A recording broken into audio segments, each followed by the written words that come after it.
25 Augustus 2022. Dit en dat en waar ook nog. En dis episode 25. Hierdie ene gaan ons 'n bietjie gesels oor die Donbass, NATO, US, natuurlik daai all-time favorite, die WEF. En is nogal amper hilarious waar ook. Maar nou ja, dit is nou soos dit is. Ons is omsingel en omring deur nuus en ek sit vanaand en ek kyk en kyk net so nuus en hulle berig oor die Russe wat die trein geskiet het en 20 mense is dood. En ek dink by myself, ja nee. Want ek het daai presiese berig is in my Skidmarks wat ek later gaan doen oor daai insident wat hulle nie sê vir ons nie. Dus daai trein was vol wapentuig wat die Weste vir die Oekraïne geskenk het en daar was passasierswaens op volgepak met huursoldate wat vir die Oekraïne veg. So, die nuus sê 20 mense dood, ja, hierdie wrede Russe wat 20 mense doodgemaak het, wat die bliksems nie vir jou sê nie, is daai 20 huursoldate. Maar ek is al so gatvol vir hierdie kak wat hulle doen, elke keer. Sit maar die nuus aan, altyd net een storie. Russe is shit en die Oekraïners is engeltjies. Maar dis soos dit is. Die media voer ons met dit wat hulle wil hê ons moet glo. Hulle het ons gedoen met die pestilensie, hulle doen dit met hierdie Oekraïne ding, hulle doen dit met hierdie sogenaamde global warming, hulle doen dit met hierdie climate change, al die shit het hulle 'n storie wat hulle voer. En sien ek vandag 'n berig van 'n Amerikaanse vlootoffisier wat in die Pentagon gewerk het, wat gesien het toe daai ding die Pentagon getref het met daai 9/11 kak stories. Hy sê dit was nie 'n vliegtuig nie, dit was 'n missiel. En ek het al baie berigte gelees en so waar jy sê, maar hulle kan nie verstaan nie. As 'n vliegtuig daar ingevlieg het, waar is die wrakstukke? Hoekom het hulle nie wrakstukke van 'n vliegtuig gekry? Daar was niks. Die vliegtuig het ten minste die stert moes gewys het en whatever. En dan was daar ander ouens wat loodse is wat sê, daar's nie 'n fucking manier wat so 'n groot vliegtuig so laag daar kon invlieg nie. Maar nou ja, ek het dit al voorheen in 'n Briekmerke genoem. Dit lyk vir my hele lewe was 'n fucking leuen gewees. Nou ja, hier begin ek nou met hierdie storie. En jy weet, dit is een van hierdie goed wat, ek het nou al ek praat baie oor dit, want dit was iets wat vir my, ek het nooit bewus gewees van wat in die Donbass aangaan nie. En nou sit ek hierso, en ek kyk na hierdie foto. Dis nou 'n meisie wat nou daar aan daai paal vasgemaak is met kleefband, haar mond is toe geplak, en daily life in the EU candidate nation of Ukraine. The channel said that in Dnipro, she refused to speak Ukrainian at an establishment. Maybe she refused to yell Slava Ukraini. Who knows, it is. En dis wat hulle met Russiese mense, Russiese sprekende mense in die Oekraïne, daai soort van watse soort fucking mens doen dit? 'n barbaar doen dit. En dan is die wêreld besig om vir Zelensky te aanbid, maar dis wat sy trawante doen. Daai Zazis gespuis, dis wat hulle doen. Dis wat hulle vir 8 jaar in die Donbass doen. Maar nee, druk nog wapens en druk nog geld in. Fokol van diplomate. Niks van stuur kos en klere en mediese voorraad nie, net wapens en geld. En hier is nog so 'n episode. Happy Independence Day, Slava Ukraini. Kyk nou daar. Yes and boys. Dis veel goed daai man. Afrikaner moet nie vir my sê ondersteun hierdie Oekraïne nie hoor. Moenie dit vir my sê nie, want as jy dit sê, dan is jy ook glad nie gepla oor die feit dat ons boere op die plase uitgeboor word nie en niks nie. Dan mag jy nie jou bek daaroor oopmaak nie. Want dis presies wat daai Zelensky met daai Russiese mense in die Donbass doen. Presies dieselfde ding. Hier by ons regering gee geen erkenning aan die feit dat daar plaasmoorde is nie. Maar hulle erken dit nie. Hulle ontken dit. Kyk nou wat 'n kak het nou vandag gebeur met daai hofsaak van kill the boer, kill the farmer. So waar is wragtig, dit is nou kon sy nie uitspraak nie, maar as ek hy zaffer woord gebruik, ja, dan is dit 'n moerse storie. Of laat ek nog net waag om die ou landsvlag te wys. Dan is dit in my moer in, want dan, ek weet nie wat, donder het ek alles oortree dan nie. Maar dis soos hulle stadig maar seker ons besig is om in 'n hoekie te druk en uit te vee. En dis presies wat daai Zelensky en sy Zazis gedoen het. En die Weste, dis vir my die beste van alles. Die Weste ondersteun hulle. Die Weste gee vir hulle die wapens. Met al hierdie nuwe wapens. Ek praat van dit en praat oor dit weer in een van my Skidmarks wat nou kom. Feit van die saak bly. Nou gebruik hulle daai wapens en hulle skiet die kak uit die mense uit in Donetsk stad. Yes, like ek sien nou net 'n meer boodskappe sien waar hulle het nou 'n chemiese fabriek gebombardeer en die dinge nou in die brand geslaan. Nou is daar 'n helse bekommernis oor kontaminasie. Dit is wat jy ondersteun as jy die Oekraïne ondersteun, hoor. Dis wat jy ondersteun. Maar nou ja, elke ou het sy eie dinge. Ek het gister 'n helse uitval gehad met 'n ou wat ek lank pad al mee gestap het en so voorts, maar sy kak met my kom, ja, Putin is 'n kommunis. Jesse. En hierdie is 'n interessante stukkie om na te kyk. Germany's Schulz told Putin when Ukraine could join NATO. Chancellor Olaf Scholz told Russian President Vladimir Putin that Ukraine would have been blocked from joining NATO for 30 years in a bid to assure Moscow of the military bloc's good intentions. Over the weekend, the German leader revealed some details of his talks with Putin before Russia began its military operation in Ukraine, adding that he now believes Russia sought to conquer its neighboring country all along. En dit is soos hy kak praat. At home, however, Scholz has faced criticism over supposedly not doing enough to help Ukraine from both his fellow coalition members as well as the ex-Ukrainian ambassador to Berlin, Andriy Melnik, who even called Scholz offended liverwurst over his refusal to visit Kiev. Hierdie ouens, hulle kry die Duitse gemeenskap in 'n helse ding wat kom hierdie winter. En dan wat my die bliksem in maak is, hoe oorkruis hulle kan lieg. Hulle vertel een storie by een plek en dan vertel hulle 'n ander storie by die ander plek. Maar dit is interessant dat ek het vandag 'n paar artikels raak gelees.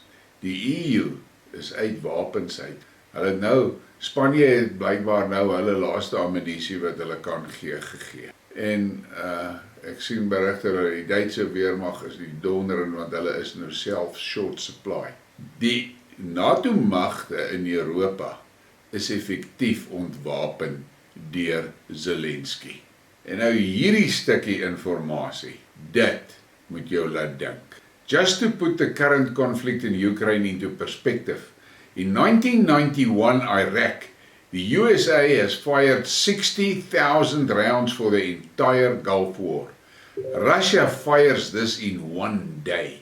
NATO industrial base is not capable of such production numbers. En dan het hierdie EU en NATO groot bekke oor hulle gaan die Russe aanvat en ek sien daai Mary van Engeland, Liz Taylor. Sy reken sy's reg vir 'n kernoorlog. Die mense is van hulle fucking sinne beroof, man. Soos wat 'n ander groot vriend van my op 'n tyd altyd gesê het, the cleverness is broken.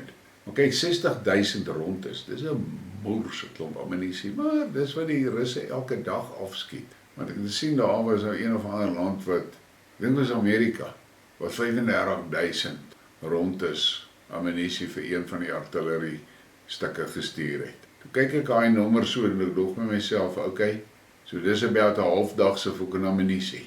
En dan nog bietjie NATO nuus. Kyk maar na daai foto. Kyk mooi na daai foto. Syrië before democracy. Nou, die tyd min of meer wat hierdie foto's geneem het, dit is hier so in die 2005, 2006 rond, was ek in Kuwait gewees.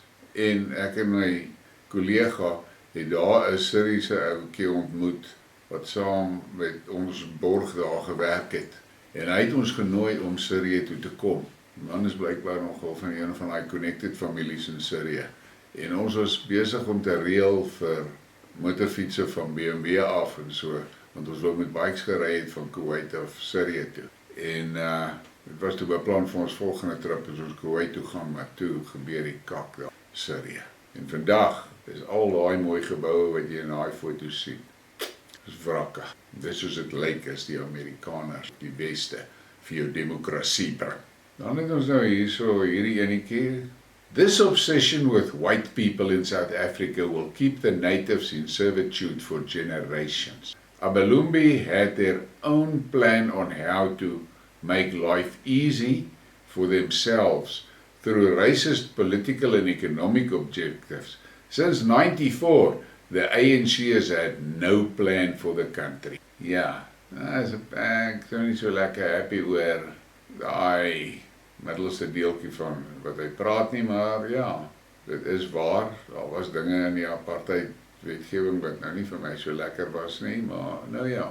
Feit van die saak bly ons te werk in 'n land gehad. En dan kom ons nou by Amerika.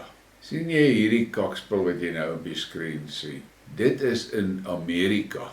Kyk hoe vervalle is dit. Dis die land wat biljoene dollars vir die Oekraïne kan stuur. Maar kyk hoe lyk hulle eie plek. Die Amerikaners is dieper in die kak as wat ons kan imagine. Nou ja, the United States intends to transfer long-range guided missiles M9A2 Excalibur for the M777 howitzers to Ukraine. However, they were not included in the current military aid tranche. They will be provided in the next package. The shells will become new high-precision weapon for the Ukrainians, with the help of which it will be possible to hit disguised Russian positions and command posts. M9A2 Excalibur has a firing range of 40 to 57 kilometers with a possible circular deviation of only 4 meters. This accuracy is achieved by using GPS. Alles goed en wel, maar nou het ek al baie berigte gelees waar die ouens sê dat die Russe maskeer die GPS uitsendings geweldig daar in die Oekraïne. En net vir interessantheid, hierdie fucking patrone wat hulle nou van praat vir hierdie gun, hierdie GPS guided goed, hierdie goed is $240,000 per shot. Hier is maar net 'n opvolg op daai ene, US to send GPS guided munitions to Ukraine. The shell is equipped with an armor penetrating warhead and has a laser guided version. The munitions can be fired using US-made M777 howitzers, which are already being used by Ukrainian troops. Ja nee, stoot die wapens, sit in, hoe meer wapens hulle insit, hoe langer hou die oorlog aan. En dan kom ons by hierdie klompe. The WEF speaking about recalibration human rights as if they were voted in or did anything to earn the right to rule others. Luister mooi, hulle wil ons menseregte herkalibreer. Wie die bliksem het hulle daai reg gegee? En maar hulle is 'n duidelike voorbeeld van daai ding. Ja, hulle vat die regte. Hulle vra nie, hulle vat dit nie. En dan is hierdie natuurlik 'n goeie vraag, hoor. Why is this man head of the World Health Organization?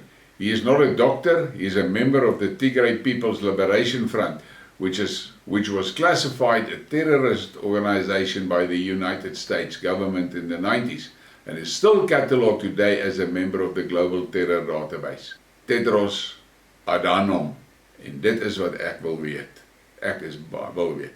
Hoe die fuck is daai ding die voorsitter vir die main peanut in die pakkie van die World Health Organization. Maar jy sien boys, dit is wat gebeur het met hierdie pestilensie.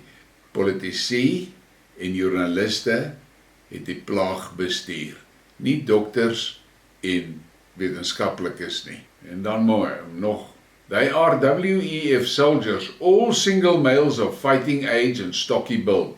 Sleeper cells that will be armed at the right time. The mRNA crimes will become more widespread and known by the masses and riots will ensue. This is when the cells will be activated. Nou sê ek vir julle mooi, ek het dit nou al 'n paar keer in van my Briekmerke en Skidmarks gesê. Daai klomp immigrante wat in Europa ingestryk word. Boys, dis soldate daai.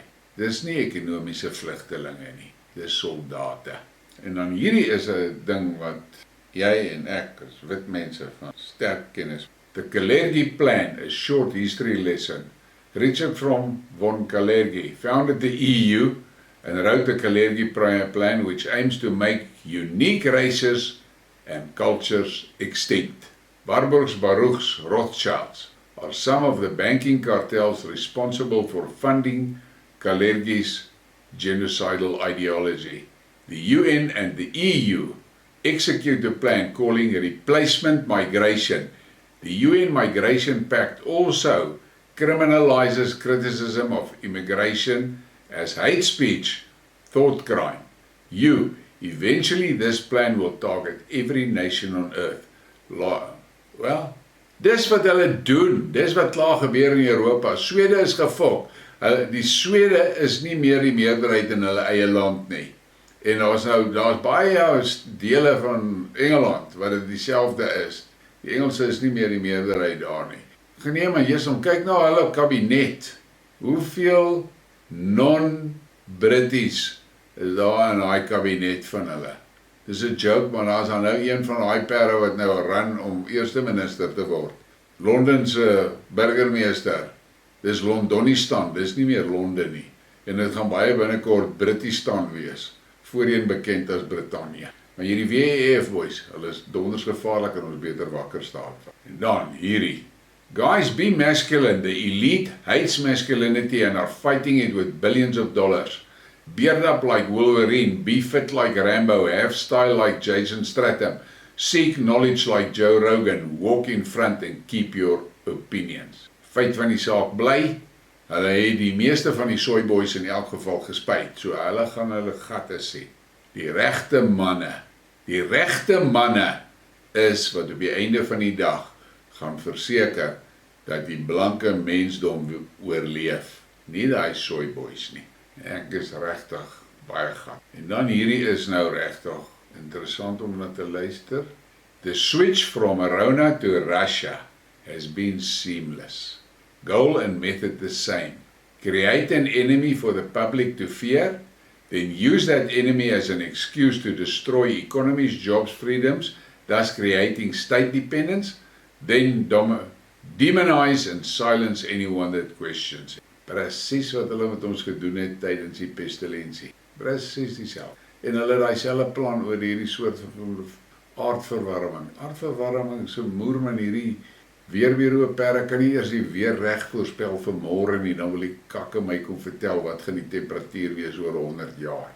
En dan kom ons nou nog 'n ding wat ek nogal sagte plek voor het, en dis Yemen. Daylight looting. Spokesman of the Yemen Petroleum Company confirmed Saudi-US-led coalition seized Yemeni oil tanker in the Red Sea despite it having UN authorization to enter the Yemen Hodeidah port.